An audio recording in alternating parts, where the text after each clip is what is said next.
if you were coaching, working with point guards, what are you? Sorry, and this is really for young players to hear and for young coaches to hear what to develop. But what are you looking to develop with that point guard? Oh, great question. And when I was playing college basketball, I went from a shooting guard.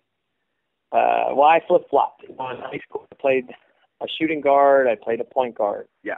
Then I go to college, and I primarily am a shooting guard. And then I convert my senior season into a point guard. And it completely has to change your mindset.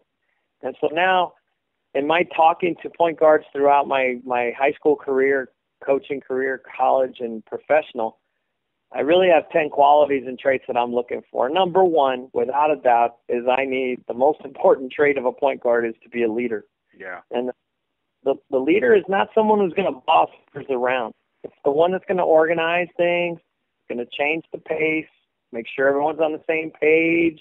Yeah. As far as offense and defense is concerned, because that is who I'm talking to on the timeout. It's going to be the player that takes the brunt of the heat. When the team doesn't convert, he's the one that says, it's my fault. It's the poise of that athlete and the voice in the huddle. Because in the way I dictate this is they're the straw that mixes the team. Right. They're the one that moves everything. Yeah. And so then my second trait for them is I got to have them play with two speeds. They got to know how to change speeds. Can't always be fast all the time. In the half court, they got to know how we're going to get things going. And, and at times they got to just, get the rebound outlet, and then we got to move, Yeah. So they got to know how to do either of those. Even if they're not very quick, they can still get in the lanes. They can still become a penetrator. Yeah. And so that's what the two speeds does for an athlete there. Number three, I want them to give the ball to the teammates where they're going to be successful. Right. I mean, I don't like the phrase that, point guard makes players better. Right. Don't put the ball in the basket for their teammates. And they don't make the teammate more athletic either. But the point guard understands where and when, and then on the floor, where on the floor to throw the ball to a player, and when in the game to do it. Right.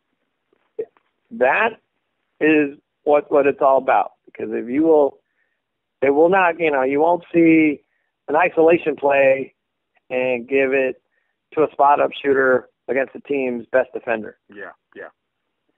If that was the case, then there wasn't a solid point guard. Didn't understand that. Yeah, yeah. And so that's what we want to do. You want to get that where and when out of that point guard. The next is you got to have the ability to force two defenders to guard you. Okay. If it's just strictly man on man, and you can't get by your guy, or your high level point guard's got to get in the lane. You got to force the off ball defender to help. Yeah. So they can set up their guys. Right. And that's why changing speeds has a lot to do with that. Forcing defenders into long rotation. And some of that is coaching, but a lot of that is just the way the athlete plays. Yeah. The next is point guard's got to be able to make a 15-foot jump shot. Yeah. Long range jumper doesn't equate into being a high level point guard. Yeah. You got to be able to make the 15-foot jump shot. If you don't show that ability, you're going to see defenders sag way off of you and playing in the lane, and they call that creating a wall, and then nobody gets there. Yeah, yeah. Tony Parker is not a long-range threat, but they can knock down the 17 to 19-foot jump shot, so defenders have to get out and guard them. Yeah. And so that's why that 15-foot jump shot on screen and rolls, transition, isolation, that's you can master that, that's a good point guard. Great vision is another thing. Yeah. A lot of hybrid point guards, more that are scoring guards. Yeah. But if you're looking at the great ones, like Florida Gulf Coast kid, for example, that kid finds guys he just needs to have a little bit of a vision. He sees you. Yeah, yeah. He even wants to throw it behind his head. He wants to do crazy stuff. Yeah. It's because he's very confident. He knows, that you're going to have to pay attention to me. Yeah. I will create for you, for others. So that's it. You've got to always have their heads up, eyes open, looking up. Can't have tunnel vision. Yeah. Another step, they got to be an all-involved defender.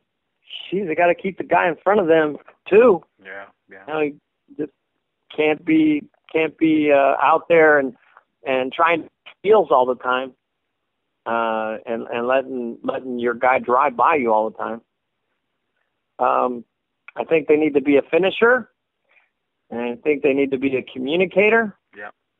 And most importantly, at the end, I think they need to have tough, thick skin. All right. Because he can't be soft. Yeah. It doesn't matter how young he is or how much of a veteran he or she is. The point guard's going to take the brunt of the pressure. Yeah. If my number one goal was for he or she to be a leader and to get the team into offense and defense and to make sure everyone's on the same page, that's why coaches are hardest on them for a reason. Yeah. So the point guard cannot hide from the pressure or the criticism, and nor can that player be a finger pointer either. It's their job to take the heat when things don't go right, and because of that, they should have some additional ability to say things too when to others. They should be able to say stuff. Right. Have a voice. Right. You feel that they've got a skilled communicator? They've got to be the one that has complete dialogue. They've got to know where you stand. In the game of basketball right now, when you step out on the court, no one's hearing you but that kid on that floor. Yeah. Whether it's a high school player or it's a college player or even a professional athlete. That's the one that's the straw. That's the one that mixes everything. So how does it get done? Look at every team that's in the NCAA tournament right now. They've got a great point guard still remaining. Yeah. And when things don't go right, that's who I look for on the bench. I look to see, who's taking the responsibility, who's taking the heat for it. Hopefully it's the point guard. Yeah. And then everyone else will come in line with it. And I think then that's when everything goes great. Come on. Take it. Make steps.